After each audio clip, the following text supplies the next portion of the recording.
കൂട്ടിക്കൽ തേൻപുഴ പ്ലാപ്പറമ്പിൽ വീട്ടിൽ സാജൻ ബിന്ദു ദമ്പതികളുടെ മകൻ 23 വയസ്സുള്ള സൈബിന്റെ മൃതദേഹമാണ് ദിവസങ്ങൾ നീണ്ട തെരച്ചിലിന് ഒടുവിൽ മുണ്ടക്കയം കല്ലേപ്പാലത്തിന് സമീപം 12 ഏക്കർ ഭാഗത്ത് വെച്ച് കണ്ടെത്തിയത്.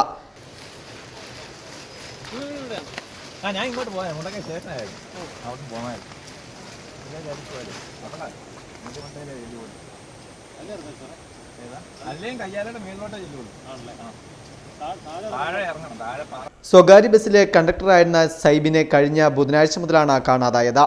സുഹൃത്തുക്കൾക്കൊപ്പം ബസ്സിൽ വിശ്രമിക്കുകയായിരുന്ന യുവാവിനെ പിന്നീട് കണ്ടില്ല. ഉടൻ തിരിച്ചെത്തുമെന്ന പ്രതീക്ഷയിൽ വീട്ടുകാരും നാട്ടുകാരും ഒരു ദിവസം പിന്നിട്ടെങ്കിലും ഫലമുണ്ടാകാതെ വന്നതോടെ തിരച്ചിൽ ആരംഭിക്കുകയായിരുന്നു. പിന്നീട് മുണ്ടക്കയം ചെളിക്കുഴിക്ക് സമീപം യുവാവിന്റെ ബൈക്ക് കണ്ടെത്തിയതോടെ പ്രദേശം കേന്ദ്രീകരിച്ച് അന്വേഷണം ആരംഭിച്ചു.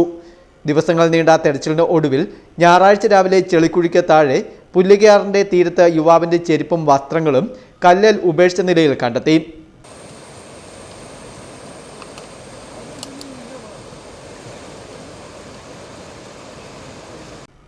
തുടർന്ന് പോലീസും ഫയർഫോഴ്സും നാട്ടുകാരും ചേർന്ന് ഏറെ നേരം തെരച്ചിൽ നടത്തിയെങ്കിലും ഫലമുണ്ടായില്ല.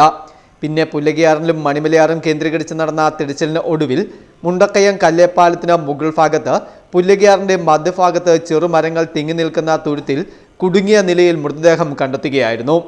ഇരുവശങ്ങളിലൂടെയും പുഴ നിറഞ്ഞ് ഒഴുകിയതിനാൽ അതിസാഹസികമായാണ് മൃതദേഹം കരയ്ക്ക് എത്തിച്ചത്. ജനപ്രതിനിധികൾക്കും നാട്ടുകാർക്കുമൊപ്പം പോലീസും fire force, dog squad, scuba team അംഗങ്ങൾ എന്നിവർ തെരച്ചിലിന് നേതൃത്വം നൽകി. പോസ്റ്റ്മോർട്ടം നടപടികൾക്ക് ശേഷം സംസ്കാരം പിന്നീട് നടക്കും. Fest news, Mundakayam.